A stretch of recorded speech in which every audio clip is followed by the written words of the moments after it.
Kasus antraks kembali menggegerkan tanah air. Awal Juni di Kabupaten Gunung Kidul, daerah istimewa Yogyakarta, 3 orang tewas akibat terpapar antraks.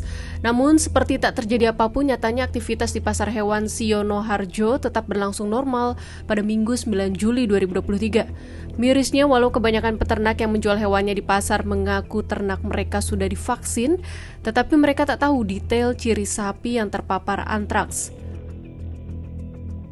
Sini Bejarjo sudah divaksin kemarin itu. Vaksin antraks itu? Iya. Kalau dari peternak Pak, tahu belum sih Pak ciri-ciri hewan yang kena antraks seperti apa?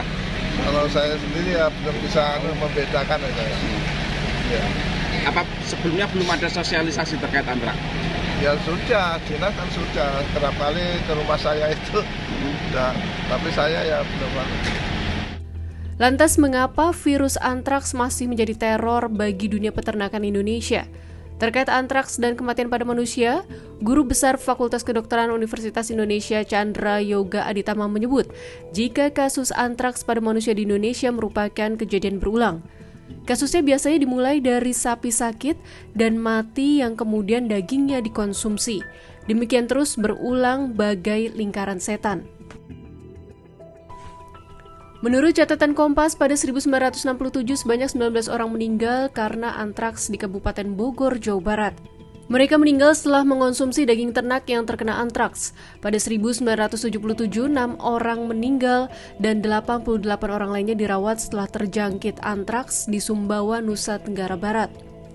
Kemudian pada 2001, 2 orang warga Babakan Madang, Kabupaten Bogor meninggal setelah terpapar penyakit antraks dan 19 orang lainnya dirawat.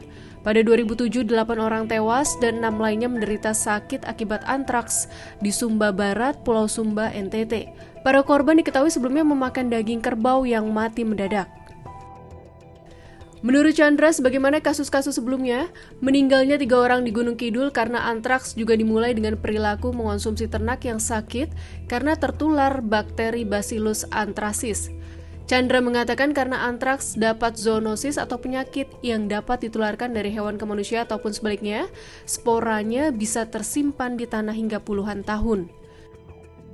Di Kabupaten Gunung Kidul dalam 5 tahun terakhir tercatat selalu dilaporkan kasus antraks. Kasus paling tinggi terjadi pada 2019 dengan 31 kasus dan tahun 2022 dengan 23 kasus. Hingga yang terbaru pada 18 Mei 2023 terjadi kematian sapi di Kecamatan Semanu yang kemudian dipotong serta dibagikan kepada warga untuk dikonsumsi. Hal inilah yang menjadi salah satu penyebab penyebaran awal virus antraks hingga menewaskan 3 orang. Penyebaran antraks di Gunung Kidul nyatanya tak hanya terkait dengan kesehatan hewan dan manusia, tapi juga terkait dengan tradisi, sosial, dan ekonomi masyarakat setempat. Kepala Bidang Kesehatan Hewan Dinas Peternakan dan Kesehatan Hewan Kabupaten Gunung Kidul, Retno Widyastuti mengatakan, penularan antraks di daerahnya diduga terkait tradisi brandu dan purak yang dilakukan masyarakat setempat saat ada hewan ternak mati atau sakit.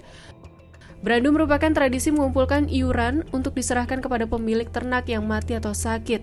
Lalu daging hewan itu dibagikan kepada orang-orang yang mengumpulkan iuran. Sedangkan purak, yaitu menggali kembali kuburan sapi untuk dibagi-bagi dan dikonsumsi. Tradisi tersebut sangat berpeluang menularkan virus dari ternak ke manusia, sebab penyakit antraks dapat menular dari hewan ternak ke manusia dengan cara kontak kulit, mengonsumsi daging hewan terinfeksi tanpa dimasak sempurna, dan menghirup spora antraks dari kulit atau bulu hewan. Adapun gejala antraks yaitu ruam benjolan dan kemerahan pada kulit, demam, lemas, diare, mual dan muntah, radang tenggorokan, dan sesak napas. Adapun jenis antraks yaitu antraks meningitis, antraks paru-paru, antraks kulit, dan antraks saluran pencernaan. Antraks tak bisa ditampik sebagai penyakit kuno yang berulang kali menyebabkan wabah pada ternak dan kematian pada manusia di Indonesia. Para ahli menyatakan untuk mengatasi antraks perlu pendekatan One Health melalui survei terpadu lintas instansi yang mengurusi kesehatan ternak, hewan, dan lingkungan. Namun demikian, fenomena brandu dan purak yang memicu penyebaran antraks di Gunung Kidul ini menunjukkan selain masalah kesehatan, semua pihak mesti memperhitungkan pula faktor sosial, budaya, dan ekonomi lokal untuk memetakan solusi demi memutus lingkaran setan antraks.